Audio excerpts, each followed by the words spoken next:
ಇನ್ನು ರಾಜ್ಯ ಮತ್ತು ಕೇಂದ್ರ ಸರ್ಕಾರದ ನಡುವೆ ಟ್ಯಾಕ್ಸ್ ವಾರ್ ಮುಂದುವರೆದಿದೆ. ವಿಪತ್ತು ಪರಿಹಾರ ನಿಧಿ ಹಂಚಿಕೆಯಲ್ಲಿ ತಾರತಮ್ಯ ಆಗಿದೆ ಅಂತ ಹೇಳಿ ರಾಜ್ಯ ಸರ್ಕಾರ ಆರೋಪವನ್ನ ಮಾಡ್ತಾ ಇದೆ.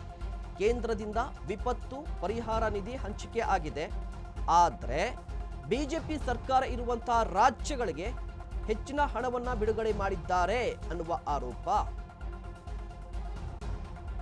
ಬಿಜೆಪಿ ಸರ್ಕಾರ ಇರುವಂತಹ ರಾಜ್ಯಗಳಿಗೆ ಮಾತ್ರ ಹೆಚ್ಚಿನ ಹಣವನ್ನ ಬಿಡುಗಡೆ ಮಾಡಿದ್ದಾರಂತೆ.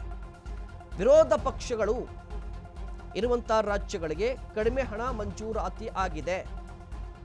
ಕರ್ನಾಟಕಕ್ಕೆ ಕೇವಲ 72 ಕೋಟಿ ಪರಿಹಾರವನ್ನು ಬಿಡುಗಡೆ ಮಾಡಿದ್ದಾರೆ.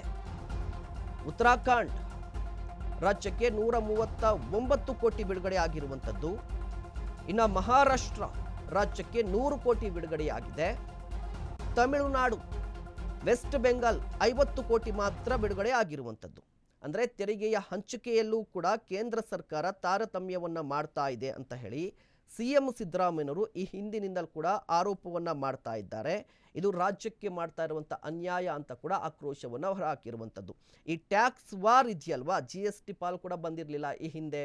ಅದಾದ ನಂತರ ಹೋಗಿ ರಾಜ್ಯದ ಇಡೀ ಸರ್ಕಾರ ದೆಹಲಿಯಲ್ಲಿ ಪ್ರತಿಭಟನೆ ಮಾಡ್ತು. ಒಂದಿಷ್ಟು ಪರಿಹಾರ ಬಂತು. ಇನ್ನು ಬರಗಾಲಕ್ಕೆ ಸಂಬಂಧಪಟ್ಟಂತೆ ಒಂದಿಷ್ಟು ಸಮೀಕ್ಷೆಗಳು ನಡೆದರೂ ಕೂಡ ಪರಿಹಾರ ಕೊಡಲೇ ಇಲ್ಲ.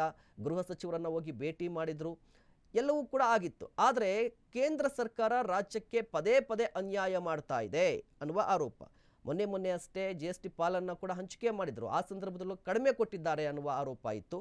ಈಗ ವಿಪತ್ತು ಪರಿಹಾರ ನಿಧಿ ಕೂಡ ಹಂಚಿಕೆ ಆಗಿರುವಂಥದ್ದು. ಆದರೆ ಇಲ್ಲಿ ಯಾವೆಲ್ಲ ವಿರೋಧ ಪಕ್ಷಗಳಿದೆ, ಕಾಂಗ್ರೆಸ್ ನೇತೃತ್ವದ ಇಂಡಿ ಮೈತ್ರಿಕೂಟದಲ್ಲಿ ಯಾವ ಪಕ್ಷಗಳು ಇದೆಯಲ್ವಾ, ಆ ಪಕ್ಷಗಳು ಎಲ್ಲೆಲ್ಲಿ ಅಧಿಕಾರದಲ್ಲಿದೆಯೋ ಆ ರಾಜ್ಯಗಳಲ್ಲಿಗೆ ಕಡಿಮೆ ಹಣವನ್ನು ಕೊಟ್ಟಿದ್ದಾರೆ ಅನ್ನುವ ಆರೋಪ ಬಂದಿರುವಂಥದ್ದು.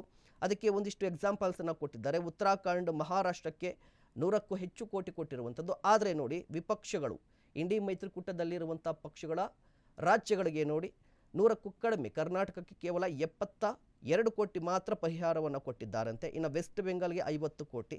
ಇದನ್ನು ನೋಡ್ತಾ ಇದ್ರೆ ಇದು ಕಂಪ್ಲೀಟ್ ಆಗಿ ತಾರತಮ್ಯವನ್ನು ಮಾಡ್ತಾ ಇದ್ದಾರೆ ಅನ್ನುವ ಆರೋಪ ಮಾಡ್ತಾ ಇದ್ದಾರೆ.